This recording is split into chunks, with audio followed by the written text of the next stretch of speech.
Hey, welcome to Modern Homeschool, the podcast where families thrive together by learning how to create a life of freedom, connection, and education that actually works.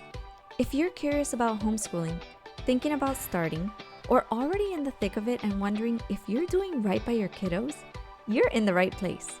I'm your host, Shanti Macias, and here we talk about real-life homeschooling for modern families and creating a life around your family first. Because homeschool isn't just school at home. It's a whole new way of living and learning. Let's do this. I'm going to start this episode with just one word. Ready? Money. How much does homeschool actually cost? Can a regular family afford it? What if you only have one income? What if you have 3 kids? What about the scholarships you keep hearing whispers about? And are they real? Today, I'm going to give you the most honest, no fluff breakdown I possibly can. So I'm going to walk you through what we actually spent in our first year of homeschool, which came in under $1,000. And I'm going to share where I saved and where I splurged. And then, because this is one of the biggest secrets in the homeschool world, especially here in Florida, I'm going to talk to you about the Step Up for Students PEP scholarship that pays approximately $8,000 per child for homeschool families. Here's a quick disclaimer up front. I'm a homeschool mom sharing what we did and what I've learned. I am not a financial advisor or a legal advisor at all. Scholarship programs change. The dates change. The information changes. So you want to make sure that you verify everything for your situation before you bank on it. All right. Let's get into the numbers. I'm going to give you a real life year 1 breakdown, okay? Not what it could be in theory, what it actually was for our family. For curriculum, we spent about $350. For year 1, I'm considering this year 1 because this was the first year that was 3rd grade that I pulled her out of public schools. But I have homeschooled before during the preschool years, so just so you kind of get an idea. For year 1, I only bought 2 core subject curricula. Language arts and math. That's it. Everything else we pulled from the library, from YouTube, we got free PDFs, and we got some wonderful resources from our lovely teacher friends who were kind enough to share their resources with us. 2 solid curricula at about $350 total got us through the entire year. A pro tip you'll hear me say again and again, don't buy curriculum for every subject. You don't need it. The library has a science book for every theme on earth. History, you have read-alouds. Art, there's a ton of directed drawing and YouTube tutorials and so many printable materials.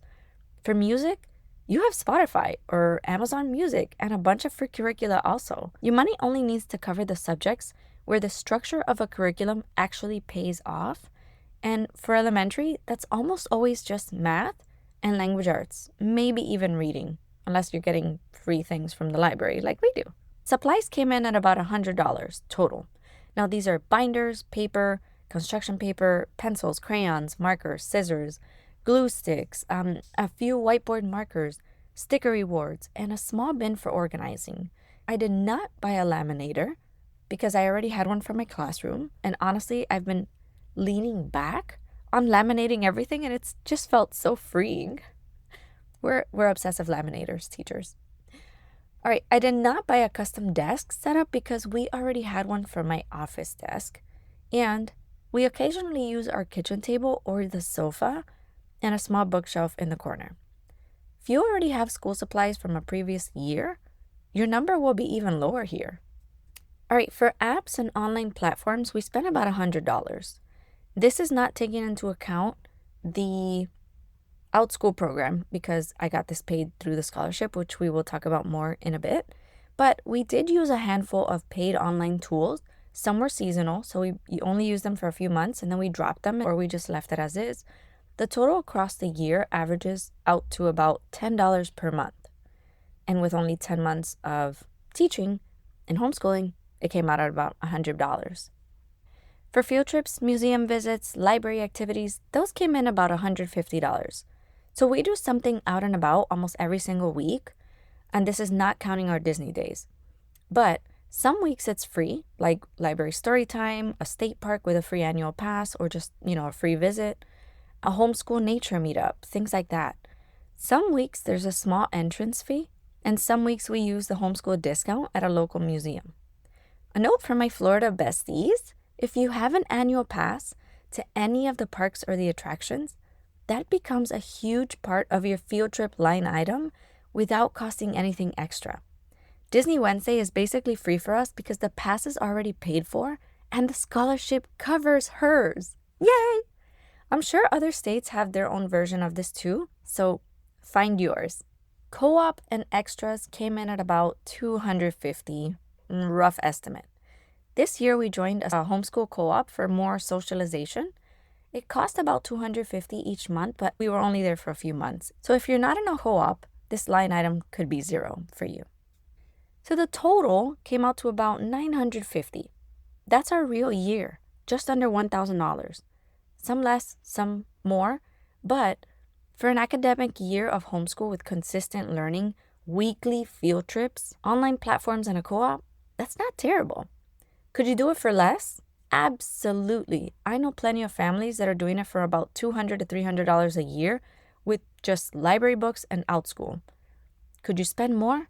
100%. Of course. And honestly, most new homeschool moms accidentally do this because they buy too much in year one. And we're going to talk more about that in a couple of weeks in our bonus episode. But under $1,000 for a quality first year, totally doable. That's a real number. So after 4 years of doing this, 3 in homeschool and 1 in 3rd grade, here's what I'd tell you, okay? I'm going to give you some things to save on and some things that you can splurge on. For save on, you want to save on most extracurricula like science, history, art. Your library and YouTube are absolutely golden for this. Save on Pinterest perfect storage setups. You can get bins from the dollar store and they're going to work just fine. Save on anything trendy that you might have seen on Instagram, because you're going to give it a month, and if you still want it, then you could just revisit it. And if you don't, drop it. Save on brand new curriculum at full price. You're going to want to check your Facebook Marketplace and any other homeschool swap groups or used homeschool sales, garage sales. You can find some really great current year curriculum for 40 to 60% off. And save on the laminator. Trust me, you're going to want to laminate everything, and then you're going to be like, why on earth did I do that? It keeps changing. Trust me, you don't really need it. Splurge on these things. Your 2 core curricula. Get really good ones that fit your child's learning style. This is the foundation, okay? Splurge on 1 quality online platform if your child loves it. That could be OutSchool, iExcel, whatever fits. Splurge on a real library setup. A sturdy bin or a bookshelf for current materials is going to be great. And splurge on experiences, field trips, museum passes, memberships. These are the parts of homeschool that you will both remember, or all remember if you have multiple kids.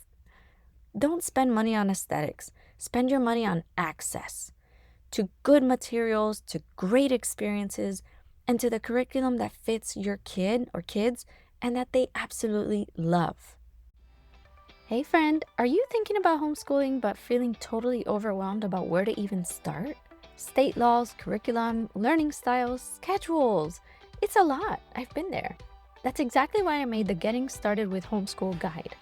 It's the roadmap I wish someone had handed me on day 1. 12 sections walking you from finding your way all the way to your actual first week of school, curriculum picks included. No fluff, no Pinterest pressure, just the real doable plan. Head to the link in the show notes to grab your copy. Let's get back to our show. Okay, Florida besties, lean in. Here in Florida, there's a scholarship called the Personalized Education Program, the PEP. It runs through Step Up for Students and the AAA Scholarship Foundation. The state of Florida has approved both of these as scholarship funding organizations. PEP provides about $8,000, give or take, per K-12 child per year through an education savings account. So you can use it for curriculum, online classes, tutoring, instructional materials, hybrid school programs, and so much more. Now, the reason I say about $8,000 is because they have a bracket for each county in the state of Florida. So if you're a pre-K through third grader in Marion County, you're going to get a different amount than if you were in Miami-Dade County or in Osceola County. If you're a 4th through 12th grader, you're also going to be in a different bracket by county. They allocate a certain amount of money per county per child, depending on your grade level. About $8,000 per child every single year. Let's talk about who's eligible. K-12 Florida residents who are not enrolled full-time in a public or private school. This is open to any household income, regardless of how much you make. The first priority is given to families with household incomes at or below 185% of the federal poverty line. You don't need to memorize this. If you go on their website, you will see it. It gives you all the information there. It's wonderful. The state of Florida can fund up to 140,000 students for the 2026-2027 school year. So how do the funds work? The first one is a reimbursement program. You pay for the curriculum, the supplies, the tutoring, whatever it is, first out of pocket. Then you submit a reimbursement request online through their program. Step Up, or AAA, pays you back from your ESA account. Reimbursements can take between 2 to 8 weeks, sometimes up to 60 days during peak times. The second option is they have a marketplace that already has so many vendors. You just click on their marketplace and you can order anything you want from right there. It'll pull out the cash directly from your account, so you don't even need to put any card or any information, and it'll get shipped right to your door. So what can you use this for? Curriculum, online learning platforms, instructional materials, tutoring, hybrid school enrollment, educational therapies, approved educational equipment, like museum passes, tickets, entrance fees. The list is so genuinely long, and they have a wonderful, really helpful handbook that tells you exactly what is an approved category. To receive the PEP scholarship, you do need to officially withdraw your child from the public school system. You can't have your child enrolled in a public school system and receive the PEP scholarship. They are very strict about this, and that's the only way that you will be able to receive the funding to cover all of these things. So you can't be dipping into both pots, okay? Now, you do need to also submit what's called a student learning plan. It's like a quick checklist that you click on each button and say specific categories or academic skills. What is your child really great at? What are you satisfied with as far as their progress? What areas can they improve on? You're going to make sure that they take some form. You get to pick and choose any form of annual standardized testing just so that they can see the progress. And you're going to get a certified teacher at the end of the school year to review either the portfolio or their standardized tests and check off on whether they are able to continue to the next grade or not. So how to apply? Go to stepupforstudents.org, and I'm going to link this in the show notes also. The 2026-27 application opened in January 2026. The priority deadline for the 26-27 school year was April 30th, but applications stay open throughout the year as long as funding is available. So to be considered for PEP, students need to hit the Accept Scholarship button on their application by May 31st, 2026 for the 26-27 year. If you're listening to this in real time in June 2026 and you didn't yet apply for this upcoming school year, you can call Step Up directly. Ask about the current funding status.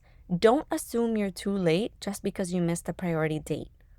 There's also a related scholarship called FESUA, and that's the Unique Ability Scholarship. This is for students who are 3 to 22 years old with specific diagnosis. And that one averages about $10,000 a year, and for students with severe disabilities, it can be significantly more. If you have a child with a diagnosis, look into that one too. So if you're not in Florida, here's what to look for. Florida isn't the only state with a scholarship or an ESA program for homeschool families anymore. The school choice movement has been moving incredibly fast across this country. Now, I'm not going to list every state and amount because honestly, the policies are changing month to month and we just go nuts. But here's what you can do. Google your state name plus Education Savings Account Homeschool or ESA Homeschool or homeschool scholarship. Check if your state has a school choice or universal ESA bill that passed recently. States that currently have some form of ESA or scholarships for homeschool families include Arizona, Arkansas, Iowa, Indiana, Tennessee, West Virginia, Utah, and a handful of other ones. Verify your state directly, okay? The HSLDA website also tracks legislative updates by state. It is an excellent resource. The funding landscape for homeschool is widely better than it was even 3 years ago. So if you've been writing off homeschool because of money, please go look at your state today before you decide. You may be surprised. If scholarships are not available to you and your budget is tight, here's your really scrappy starting place, okay?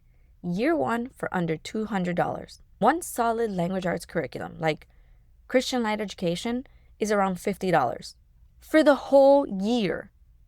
One math curriculum, like Math with Confidence or Math UC, are around $60. A library card is free. Free PDFs from The Good and the Beautiful, if you like that one, it's completely free. Khan Academy, free.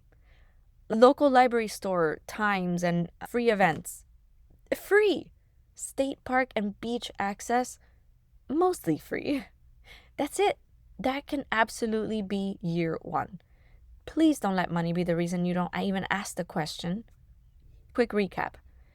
We covered today year one with weekly field trips, 2 solid curricula, a co-op, and online tools that came in just under $1,000 for our family.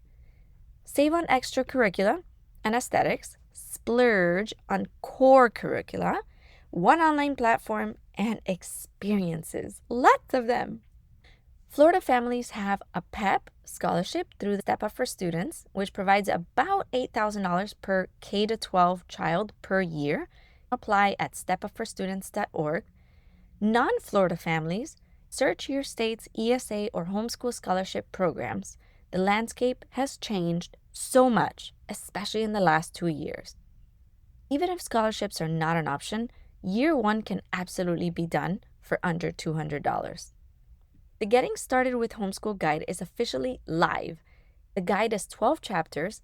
It includes Find Your Why, Check Your State Laws, Deschooling, Your Child's Learning Style, Choosing Your Approach, Setting Up Your Space, starting with only 2 core subjects, Choosing Your Curriculum Wisely, our actual curriculum picks, which is golden, Online Learning App Ideas, and Your First Week with a Sample Routine. Oh, and a portfolio plus record keeping. It's literally everything I wish someone had handed to me before we started in one super easy to use PDF that you can print, save, use digitally, and reference for years to come.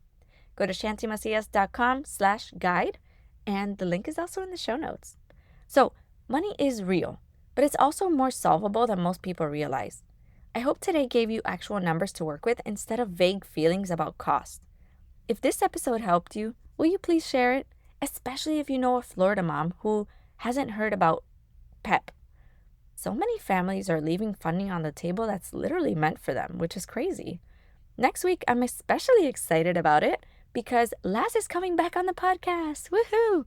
And we're doing an episode called What Other Dads Ask Laz About Homeschool and How He Answers Them.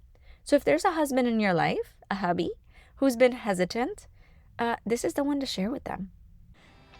Thank you so much for hanging out with me today. I truly love creating this space to support you on your homeschool journey. If you enjoyed this episode, I'd love to connect with you. Come say hi on Instagram or TikTok and tell me what resonated and what questions you still have. I read every single message, and your stories help shape future episodes. And if you know another parent who's considering homeschool or needs encouragement, share this episode with them so we can support more modern homeschool families together. Remember, homeschool doesn't have to look like school at home. It just has to work for your family. See you in the next episode.